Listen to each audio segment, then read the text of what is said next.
Buonasera, Picciotti.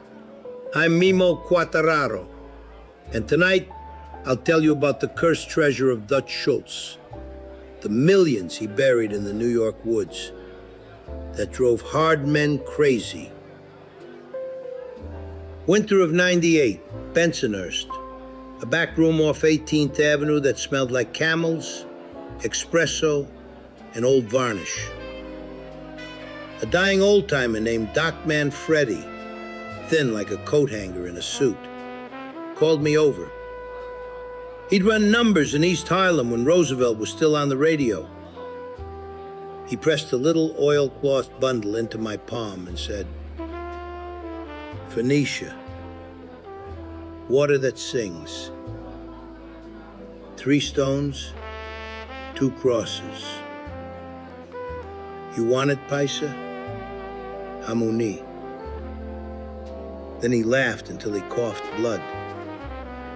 He told me Dutch had buried a metal box in the Catskills before the commission put him down in Newark. Cash, diamonds, bonds, Dutch's insurance policy. A cursed haul, he said. Took more souls than it saved. I don't chase fairy tales, but money from a man like Dutch sticks in the mind. And Doc had something else. A skeleton key, nickel dough, with a little E scratched on the bow. Z.O. Sal said Dutch's accountant, Abba Dabba, used odd little marks to tie codes to bank boxes and stash spots. A mark like that might open more than a door. We went quiet with it. Me, Rocco the floor, because he made things fall and stay down. Tommy 2 times, who repeated himself when he lied. And Nino from Bay Ridge, a paisa with a smile too quick by half. I told Nino he was a passenger only. He nodded twice. "Passenger, passenger," he said. Mamma mia. We rolled up the thruway in a Buick with a tired heater and a rosary hanging from the mirror. Staten Island plates, nothing special. Snow like ash in the beams. Catskills are beautiful until you're on business. Then they turn into teeth. We hit Phoenicia before noon. The diner had pie domes and a jukebox that still took quarters. The waitress called us Hun, like a psalm. A local sat with a state map folded into a knife.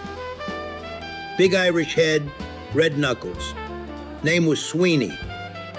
Said he knew the trails north of Esopus Creek. Knew the logging roads from back before the floods chewed him up. I bought him eggs and the story he told. Old-timers following a rumor. Boys with metal detectors. One guy who dug so deep he hit the water table and drowned a shovel. No one found anything that wasn't rust and broken bottles. We went anyway. Doc's riddle ringing.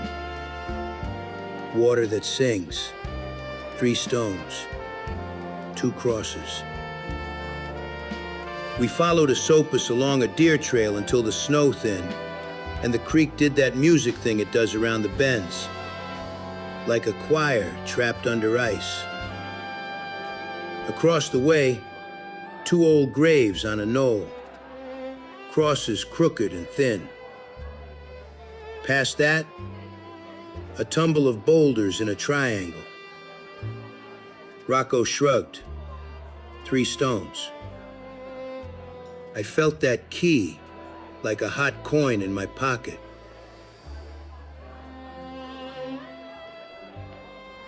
Tommy said twice, "This is it. This is it."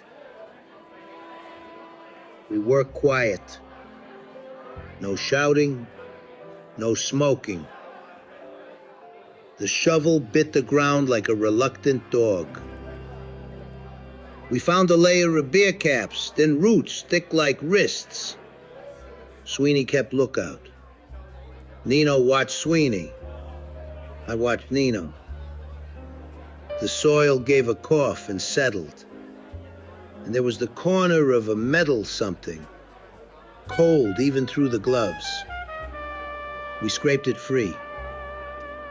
A little chest, not much bigger than a bread loaf. Steel gone gray. Top marred with a crude E, done by a nervous hand. Doc's key kissed that lock like they'd been married 60 years. Inside, not diamonds, not cash. Oil paper, rotten at the edges. A little ledger with pages gone soft. A silver quarter, 1932. A tobacco tin with a St. Christopher medal and a toothpick holder. And a typed note, eaten by moisture, still legible if you squinted. To the priest or the thief, this ain't it.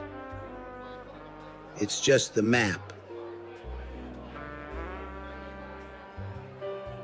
The rest told of a stump near a switchback, a fence line that was moved in 35, and a measure counted in steps by a man with a limp. Dutch's laugh came out of the trees for a second, I swear. Then the wind changed. Rocco lifted his head. Tires on ice, slow. A second car. Sweeney's face went pale.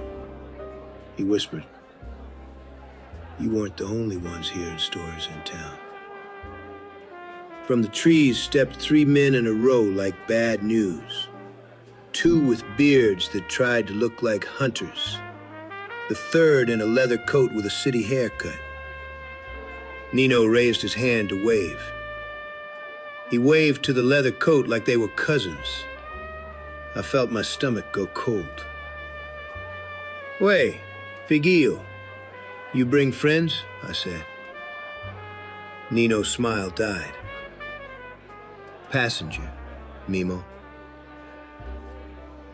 But his coat opened a breath and I saw his pistol. The leather coat spoke like he was telling a bedtime story. "The box, gentlemen." He aimed not at me, but at Rocco. I moved first. I went low.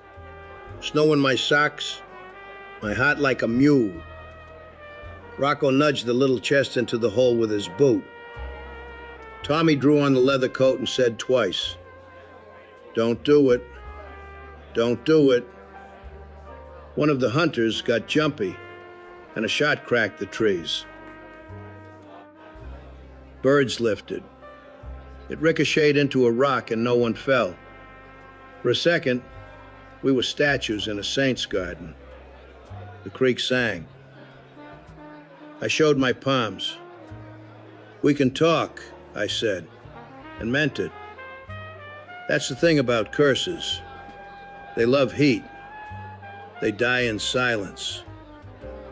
I kicked snow over the hole, slow. "You want the treasure?" "Mamma mia, take it," I said. But I heard Dutch didn't trust metal. Heard he trusted paper. Heard this is a story, and the story is poison. Leathercoat flicked his eyes at Nino, who stared at the whiteness like it would answer him. He hesitated enough for Rocco to move. Not violent, just big. He stepped between the beards and me, hands open, the way a doorman handles drunks.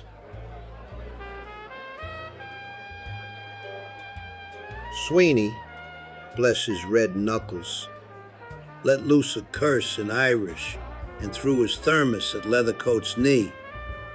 It hit with a dull thud. Another shot, not aimed well. A tree lost some bark. We slid back, no heroics. We walked out alive because no one wanted to be first to bleed for a rumor. They took the decoy box and the damp ledger and sprinted for their car like kids with candy. I let them. The Catskills know how to dispose of fools. We watched their taillights smear into gray, then disappear. Back in Brooklyn, the story grew teeth on its own.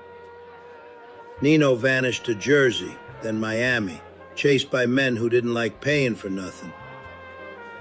He left a voicemail on a burner, voice small, passenger, passenger. I deleted it. Rocco got quiet as the snow melted. He kept saying the creek sounded like his grandmother's whistle. A month later, a page from that ledger surfaced in an envelope at my doorstep. No return. Just a name and a date. A judge on the take from 34. Payments laced with the same E-mark. The past has a way of staying current. We slid that page across a table to a man with a gold tie who thought he was untouchable. He wasn't.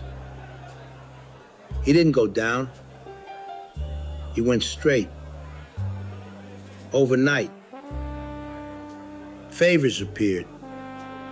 Doors opened. No guns.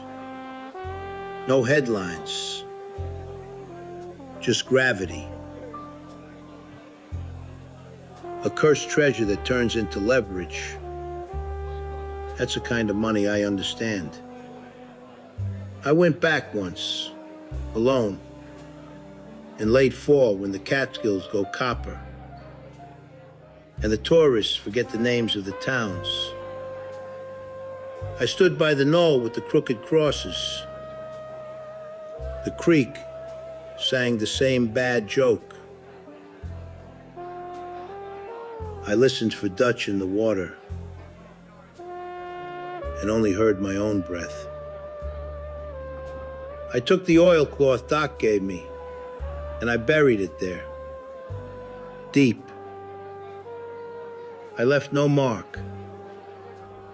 3 stones, 2 crosses, water singing. Let the next fool waste the winter. People think the curse is in the box. It isn't. The curse is in the men around it. Greed stretches a crew thin until you can see daylight through it. A key becomes a wound. A map becomes a mirror. We want the thing so bad we forget to count who's standing next to us, who's behind us, who's waiting in the trees with a city haircut and an empty heart. So no, I never found Dutch Schultz's millions. Maybe no one did. Maybe a storm took it. Maybe a hunter with no name dug it out in '58 and bought a car lot and died laughing. Maybe Dutch never buried anything but a story. What I know is this. We walked out of those woods with our lives, and I'm richer for that than any cold diamond. Betrayal comes cheap. Silence costs. Honor is heavy, like steel in winter. And some treasures, Paisa, ain't meant for hands, only for ghosts.